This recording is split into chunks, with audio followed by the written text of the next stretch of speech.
Welcome to मूल निवासी दर्पण। आप सभी श्रोतागण का मूल निवासी दर्पण चैनल हार्दिक स्वागत एवं अभिनंदन करता है।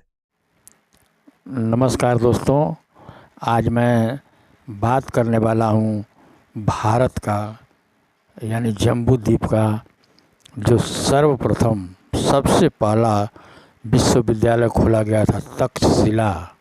उस तक्षशिला के विषय में मैं आज बात करने वाला हूँ और आज इसी संबंध में मैं भी वीडियो आज लेकर आया हूँ।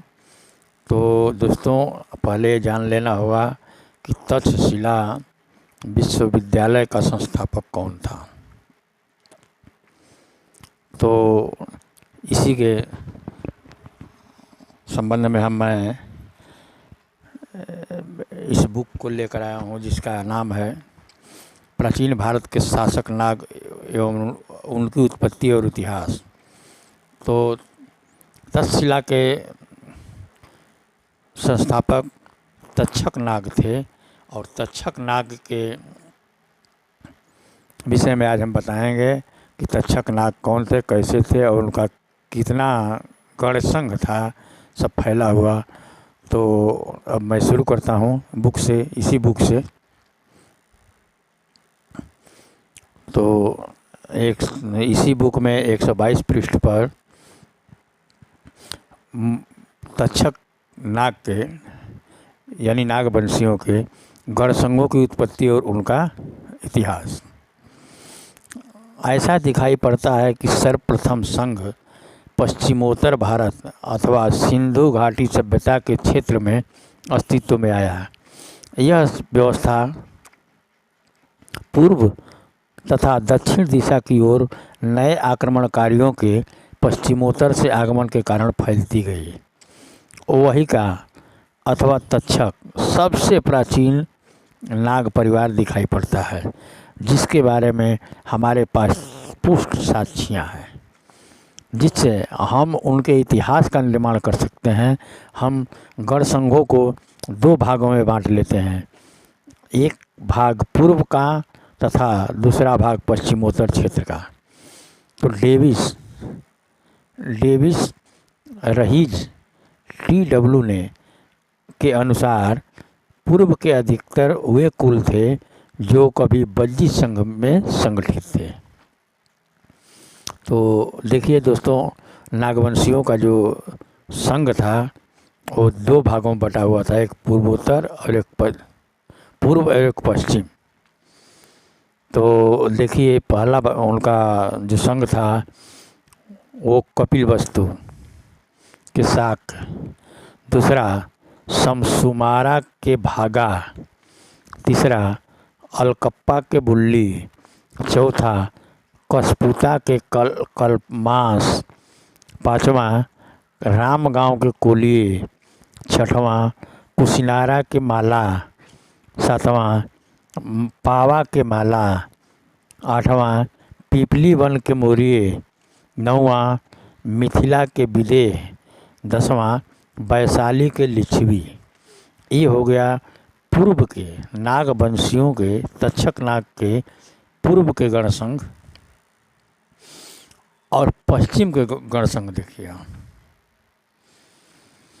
पहला है शूद्रक, दूसरा मालव, तीसरा अम्बस्था, चौथा कठामिया, पाँचवा आंध्रका अथवा आंध्र, छठवां वृष्णी, सातवां मद्रक या मद्र, आठवां योधेया, नौवां अग्रसेणी, दसवां अर्जुनेया, 11वां कम्बोज, 12वां खन्निया, 13वां सौराष्ट्र, 14वां पताल और 15वां कुकुर। तो ये तक्षक नाग के सब संघ से बने थे, जगह जगह से सब ये संघ इनके लिए काम कर रहे थे। तक्षक अथवा टका नाग अंधक महाशिल्पा में 7 महानागों का वर्णन है। वे हैं वासुकी, तक्षक, कारकोटक, पदम, महापदम, शंखपाल और कुलिका। कुछ इसमें धार्मिक भी ले लिए हैं उदाहरण, लेकिन उससे कुछ स्पष्ट होता है। तो स्कंद पुराण में तक्षक नाग को महानाग कहा है। इस प्रकार टका, तखा या तक्षक परिवार से संबंधित थे। कारण तखा, टका अथवा टका सभी तक्षक शब्द के अपभ्रंश रूप हैं। संस्कृत भाषा में तक्षक का अर्थ नाग या सर्प है, अतः ये लोग मूल रूप में नाग थे। वास्तव में जैसा कि ऊपर वर्णन कर चुके हैं, भारत के प्राचीन आदिवासी लोगों में टोटम परंपरा एक प्रमुख विशेषता थी। इस प्रकार वे तक्षक अथवा नाग लोग नाग की पूजा करते थे तथा कभी कभार किन्हीं विशेष अवसरों पर कृत्रिम कोबरा फन को भी सिर पर पहनते थे। इसी कारण वे लोग नाग कहलाते थे। ये नाग मूल रूप में पश्चिमोत्तर पंजाब अर्थात सिंधु घाटी के निवासी थे। आज भी पंजाब के 3 भाग टका, माझा यानी मद्र तथा मालवा नाम से जाने जाते हैं।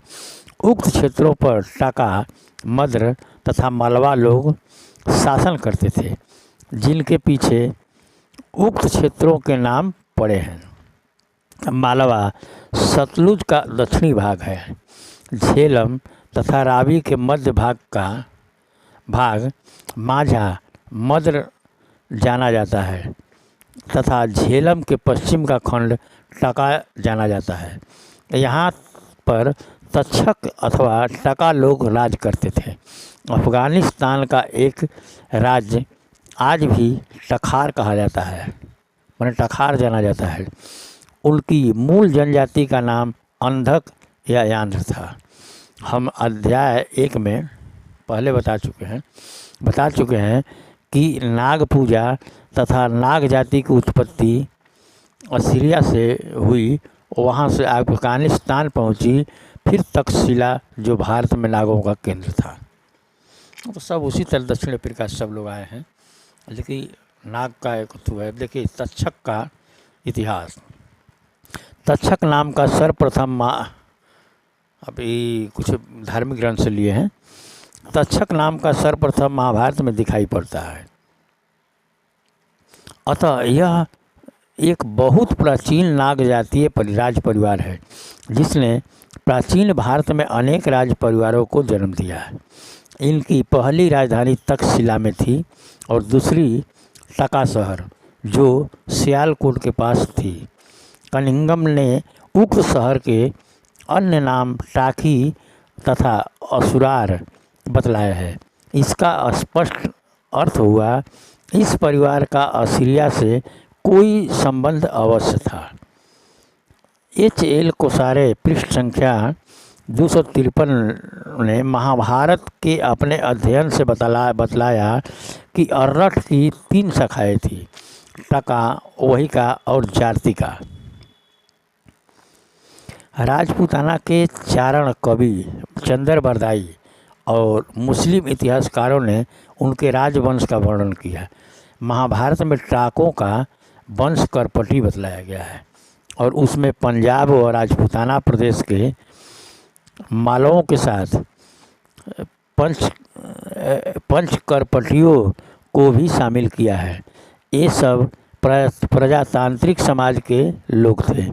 ऐसा लगता है कि ये नागवंशी लोग अपने निकटतम पड़ोसी मालवों के संबंधी थे, क्योंकि मालव लोग कारकोट नाग की पूजा करते थे।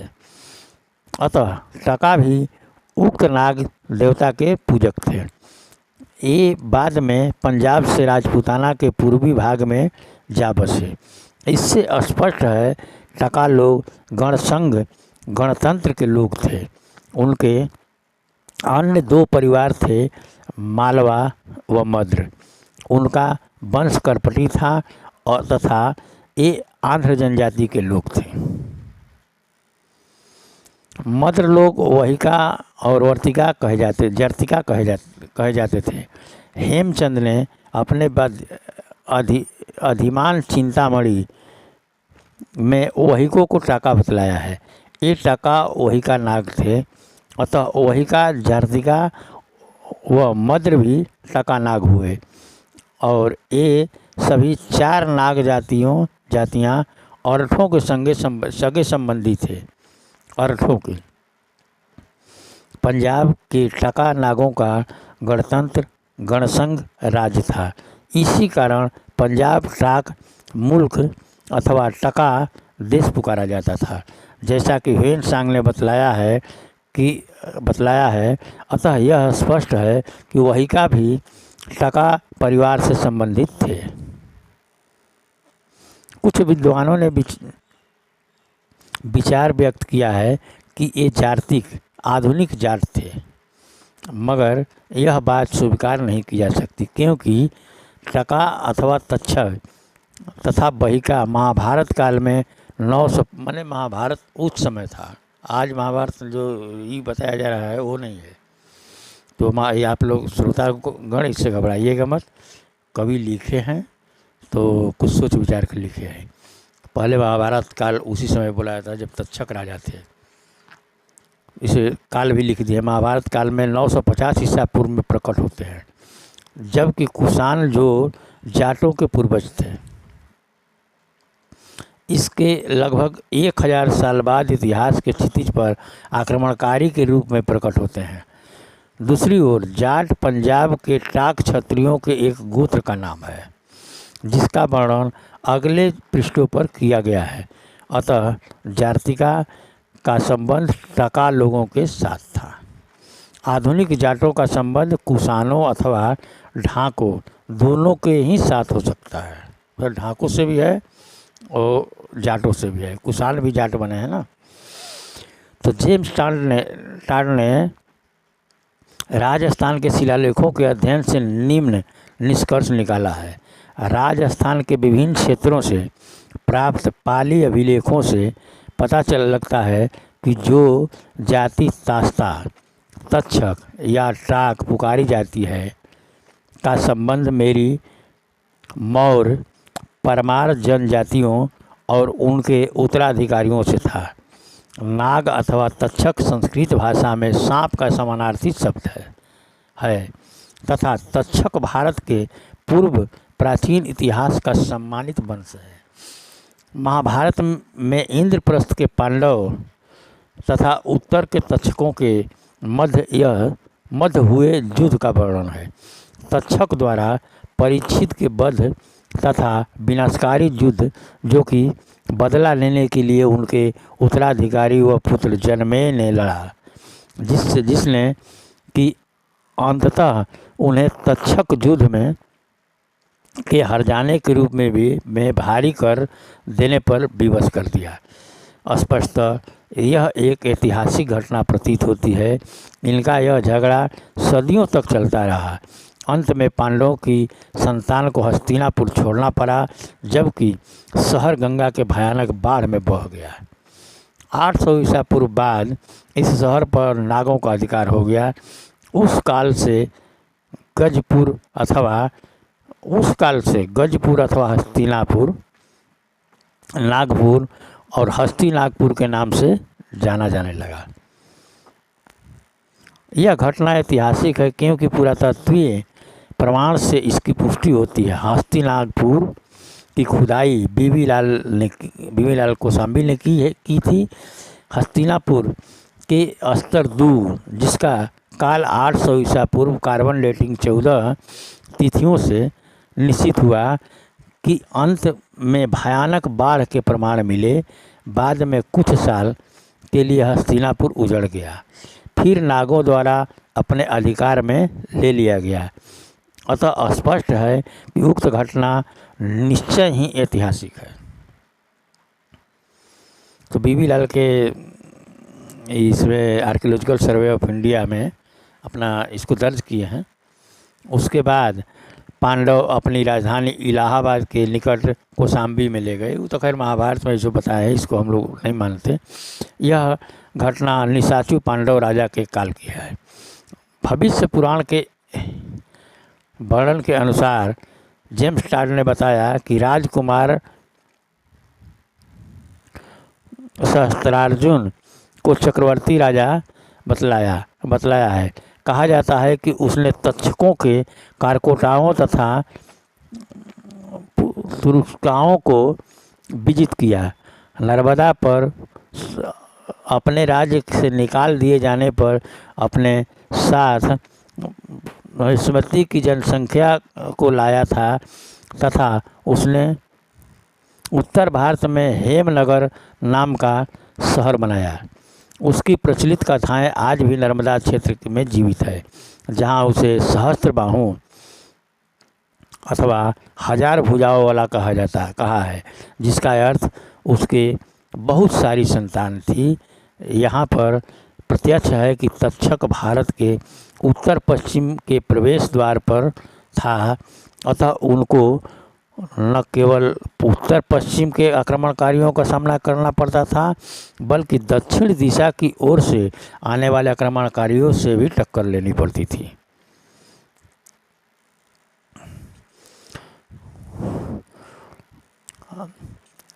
क्योंकि नागजीत अथवा नागेत जो गंधार का राजा था, पार्श्वनाथ का अनुयायी था। संभवतः यह नाग राजा नागजीत तक्षकों से संबंधित रहा होगा, क्योंकि गंधार और तक्षशिला का क्षेत्र प्राचीन काल में तक्षकों का सबसे बड़ा केंद्र था। हम जानते हैं कि नागों का मूल पुरुष महाभारत के अनुसार राज ऋषि कश्यप, तो कश्यप तो उस समय मुनि थे, कश्यप बुद्ध थे, उसी के नाम से सब बताया लोग। तो बुद्ध के जीवन स्तर 563 से 483 में तक्षशिला गंधार देश की राजधानी थी। जब गौतम बुद्ध थे हमारे उनके समकालीन, तो उस समय तक्षशिला गंधार देश की राजधानी थी। उस समय गंधार का राजा पुकुसती था। यह कहा जाता है कि उसने मगध के राजा बिंबिसार को एक पत्र तथा अपना राजदूत भेजा। वह बौद्ध धर्म का अनुयायी था। वह अपनी वृद्ध आयु में मगध की अपनी पहली तथा अंतिम यात्रा में मर गया, यानी बुद्ध से भेंट करके 1 सप्ताह बाद। और यहाँ पर कुछ कोसते हैं इतिहासकारों को हमारे कवि जी। वैमनस्य की भावना के कारण नंद परिवार की तरह टका परिवार को, राज परिवार को भी पुराणकारों के हाथों भारी सजा भुगतनी पड़ी। समकालीन पुराणों ने उनकी वंशावली तथा कालक्रम को साधारणतः आँखों से ओझल कर दिया। फिर भी हम बहुत थोड़े से राजाओं के नाम तथा तिथियां बौद्ध एवं विदेशी यात्री इतिहासकारों के लेखों से खोजने में सफल हो जाते हैं। जब सिकंदर ने भारत पर आक्रमण किया 325 ईसा पूर्व, तो उसने उसकी पैरटर काई यानी पहाड़ी टका जो परोमिसोस पहाड़ियों में निवास करते थे, जो संभवतः तक्षशिला ही लगता है। माने जब सिकंदर ने आक्रमण किया भारत पर 325 ईसा पूर्व, तब उन्होंने पैरटिकाई यानी पहाड़ियों पर जो रहते थे, निवास करते थे, उनको परोमिसोस बोला है। तो यही कवि जी बोल रहे हैं, लेखक जी, हमारे लेखक महोदय, जो संभवतः तक्षशिला ही लगता है। एरियन के अनुसार राजा का नाम ओफिन्स था, अम्बी था, माने तुम्हें अम्बी था, से भेंट हुई, अतः वे टका थे। सिंधु नदी का नाम अटक नहीं, जिसका अर्थ रुकावट है, उन्हीं के पीछे पड़ा। वह मेसोलियन राजा का मित्र टका जनजाति का प्रमुख था। जैसलमेर के भट्टियों के प्रारंभिक इतिहास में जब उन्हें बालूचिस्तान से निकाल दिया तो उन्होंने सिंधु से टाका लोगों को निकाल दिया तथा स्वयं को उनकी भूमि पर स्थापित कर लिया, जिसकी राजधानी सालवाहनपुर थी। अतः यह असंभव नहीं है सालीवाहन अथवा सालभान जो एक टका था जिसने तुआर विक्रम को विजित किया था, इसी परिवार से संबंधित था, जिसे भट्टियों द्वारा निकल जाने के लिए विवश कर दिया था, जो दक्षिण को स्थानांतरित हो गया। ये टका अथवा तक्षक जिनका प्रमुख वो फिंस अथवा अम्बी था, एक नाग पूजक जनजाति थी, जैसा कि ग्रीक इतिहासकार एमसी क्रीडल ने देखा था, वह उसका वर्णन प्रस्तुत करता है। उन्होंने बहुत से जंतुओं के साथ साथ एक नाग देखा था जिसको भारतीय पवित्र मानते थे, जिसे उन्होंने एक गुफा में रखा हुआ जिसकी वे बड़ी श्रद्धा से पूजा करते थे। भारतीयों ने उसी प्रकार हर प्रकार के अनुरोध के साथ सिकंदर से प्रार्थना की कि कोई जानवर के साथ छेड़छाड़ न करे।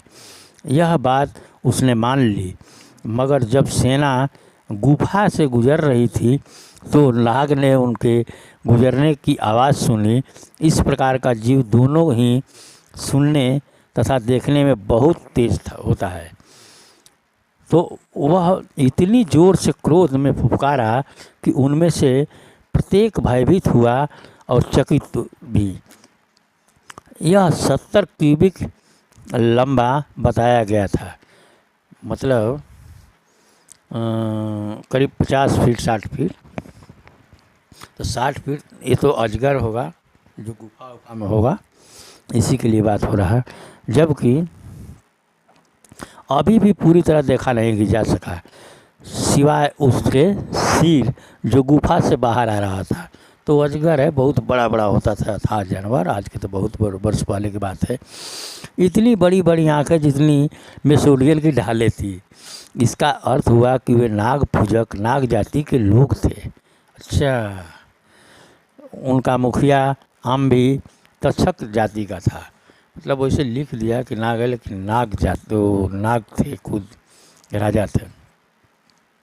डॉक्टर जायसवाल आगे टका नागों की यादव उत्पत्ति पर प्रकाश डालते हुए लिखते हैं कि पूर्वी पंजाब में सिंधपुर का सामंती राज परिवार था जो जालंधर के राजा थे।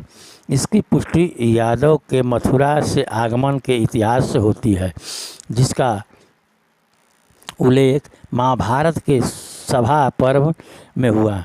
सालो तथा चुकुनिंदा उसी समय साथ साथ आए, जैसे यादव सूरसेन मथुरा तथा उसके आसपास से आए और पंजाब में बस गए। तक्षक जो सालो देश से बाद में मालवा को चले गए। सिंधपुर के यादव और मथुरा के नाग यादव, इस प्रकार वे सभी यादव के बड़े कुरमे से संबंधित दिखाई पड़ते हैं, जो कि अपनी भक्ति खास तौर से मथुरा से प्रकट करते हैं। सिंधपुर का परिवार इस प्रकार भार शिव से संबंधित दिखाई पड़ता है। हम जानते हैं कि यादवों की 18 जातियां तथा 4 शाखाएं थी, जिनमें अंधक आंध्र प्रमुख थी। टाको सातवाहनों का संबंध आंध्र जाति से था। मातृ प्रधान उत्तराधिकार पद्धति एक काल में अरठ वहिक या पंजाब के तक्षक लोगों में भी थी। इस कारण पैतृक अधिकार स्वयं के पुत्र के साथ स्थान पर बहन के पुत्र को भी दिया जाता था, जैसे मान लो कृष्ण को दिया गया वो वासुदेव को। यद्यपि राज परिवार की प्रमुख शाखा टका पश्चिमोत्तर भारत पंजाब में महाभारत काल से लेकर मध्य युग तक राज करती रही, जबकि उनका राज मुस्लिम राज्य में भी मिला दिया गया। तो देखिए, अब इसमें बता रहे हैं कि टका नागों की शाखाएं और फैलाव उनका हो रहा है। मगर जब भूतकाल में पश्चिमोत्तर से सशक्त आक्रमण हुए, उनकी विभिन्न शाखाएं अथवा राज परिवार के लोग जो पंजाब के मैदान में राज कर रहे होते थे, सशक्त आक्रमणकारी के दबाव से टिक नहीं पाते थे। दक्षिण अथवा पूर्व दिशा की ओर भाग खड़े होते थे। जहाँ भी उन्हें सुरक्षित स्थान मिलता था, अपना नया शासन स्थापित कर लेते थे। Doctor KP. जायसवाल दक्षिण पूर्व के उनकी शाखाओं के ऐसे फैलाव का विवरण करते हैं। नागो, जिन्होंने 10 सम्राटों ने जिन स्थानों पर अपनी जनता का लालन पालन किया, वे स्थान थे सारा पूर्वी तथा पश्चिमी मालवा, संभवतः गुजरात, सारा राजपूताना, अयोध्या तथा मालवा, संभवतः दक्षिणी पूर्व पंजाब का एक बड़ा भाग, पश्चिमी गंगा घाटी को मिलाने वाला सारा मैदान आदि। ये राज्य अगले यानी वकाटकों के काल से पूर्व, जबकि समुद्रगुप्त इतिहास के धरातल पर प्रकट हुए, पूरी तरह स्वतंत्र थे। मालवा स्वतंत्र गण की स्थापना उन लोगों ने की जिनका संबंध उन लोगों अथवा कुनबों से था जो नाग कहे जाते थे तथा जो विदिशा के चारों ओर के क्षेत्र में फैले हुए थे। ये लोग नाग पूजक थे तथा बहुत प्राचीन काल से वहाँ स्थापित थे, जैसा कि एरण के गणतांत्रिक सिक्कों से प्रमाणित होता है। एरण अथवा एरिकल कस्बे का नाम स्वयं एड्रिका नाग के नाम के पीछे था। एरण के सिक्के पर नाग की आकृति है। मालव लोगों ने जयपुर के निकट कारकोट नगर में अपनी राजधानी स्थापित की तथा कारकोट नाग जिसकी वे पूजा करते थे के नाम के पीछे रखा, आज उनियार के राजा के क्षेत्र में पड़ता है तथा टाक से 25 मील दूर पूर्व में स्थित है। राज्य की राजधानी कारकोट नगर में नगर शब्द स्वयं नागों के साथ जुड़ा हुआ है। इस तथ्य की पहचान बहुत महत्वपूर्ण है कि नाग राजा तथा मालव गण राज्य संभवतः खून के विचार से एक दूसरे से संबंधित थे। राजशेखर कहता है कि टका तथा मरु के लोग अपभ्रंश भाषा का प्रयोग करते थे। जैसा कि हम जानते हैं कि पद्मावती का गणपति नाग टका वंश से संबंधित था। इस प्रकार हम देखते हैं कि मालव तथा भारशिव नाग एक ही प्रकार की भाषा का प्रयोग करते थे, ऐसा दिखाई पड़ता है। मालव गणतंत्र लोगों के पंजाब से मूलभूत आगमन के साथ साथ टका नाग लोग भी आए हैं। ये नाग भी मूल रूप में गणतंत्र राज व्यवस्था तथा समाज से जुड़े थे। ये पंच करपटी लोग मूल रूप में पंजाब से संबंधित थे तथा मालवा में स्थापित हो गए। पद्मावती के राज परिवार ने 140 ईस्वी से 340 ईसा पूर्व तक राज किया।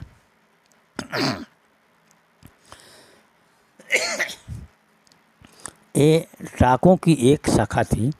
इसी प्रकार वकाटकों के वंश ने नंदीवर्धन में 250 ईस्वी से 510 ईस्वी तक राज किया। इनका वंश भी टका था। इन दोनों राजवंशों का वर्णन अध्याय 11 में किया गया है। पैठान के सातवाहनों ने लगभग 500 साल तक राज किया। इनकी उत्पत्ति भी टका वंश थी। इस राज परिवार का सविस्तार वर्णन अध्याय 10 में दिया गया है। कश्मीर के कारकोटक व कोहरा वंश का संबंध भी टका वंश था। उसका वर्णन 11 में दिया गया है। एक सिक्का मिला जिसके सामने की ओर सूर्यदेव के सिर की आकृति तथा अंत में उस पर लेख मुल्तान का राजा तथा पीछे की ओर सूर्य की किरणों से सुसज्जित सिर है तथा नागरी लिपि में नाम है माननीय वासुदेवा और पंचाल। जबुलिस्तान कनिंघम के अनुसार चच के काल में वासुदेव नाम का राजा मुल्तान में राज करता था और संभवतः शाकी राजा था।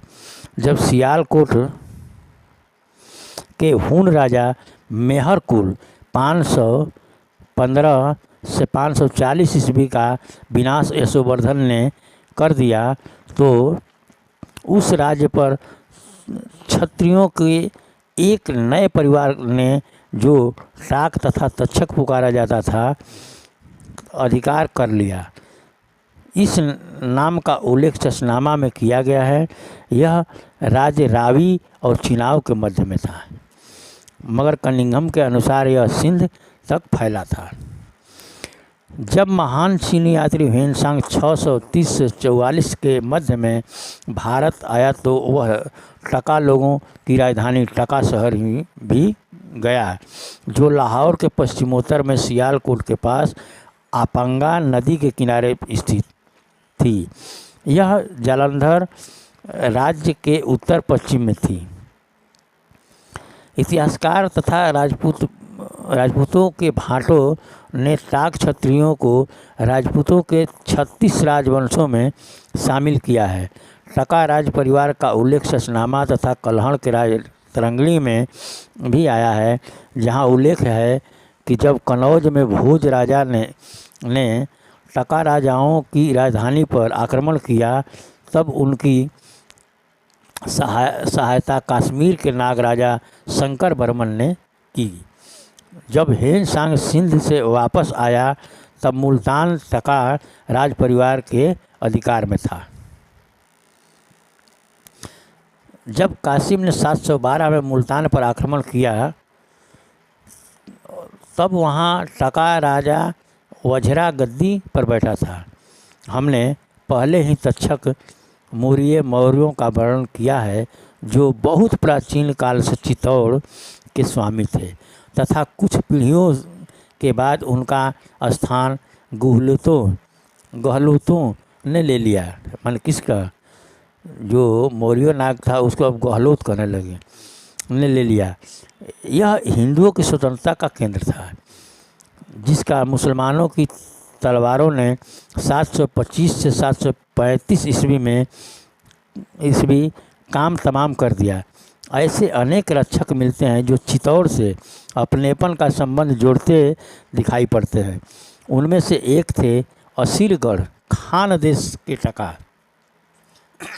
यह जाति असीरगढ़ पर अपना अधिकार उक्त घटना के 2 शताब्दियों बाद तक जमाए हुए दिखाई पड़ती है, क्योंकि इसका प्रमुख पृथ्वी राज के काल में चमकते सितारे की तरह दिखाई पड़ता है। महाकवि चंद्र की कविताओं में उसे आसीर का आदर्श श्रेणी वाला टका कनौज के घायल वीरों की तालिका में उसे चट्टोटाक कहा जाता है, जिसने 1324 से 1351 ईस्वी के मध्य राज किया है। जेम्स टॉड ने बतलाया है। सर्वाधिक प्राचीन मुस्लिम लेखक को जो टाकी लोगों का वर्णन करता है सुलेमान व्यापारी है, जिसने 851 ईस्वी से भारत को देखा था। उसने उनका उल्लेख साधारण राजा के रूप में किया है तथा उसे कमज़ोर बतलाया है, जो पड़ोस के राजा के अधीन था, मगर यह भी कहता है कि भारत में उनकी नारियाँ सर्वाधिक सुंदर है। स्पष्ट है कि इस काल तक यानी 850 ईस्वी तक पंजाब में उनका राज बहुत शिथिल पड़ चुका था तथा उनकी अनेक शाखाएं मध्य भारत के क्षेत्र तथा राजस्थान में अनेक नामों से शासन कर रही थी।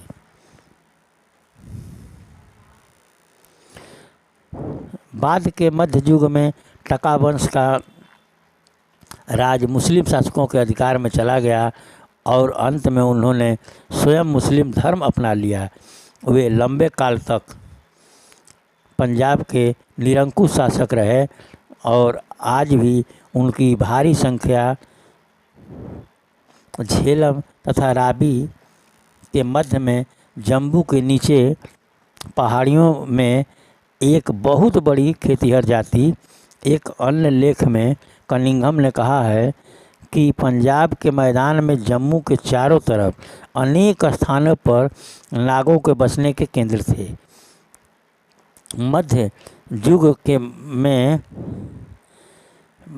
मध्य के राज्य में टकारिका नाम का भटगांव है।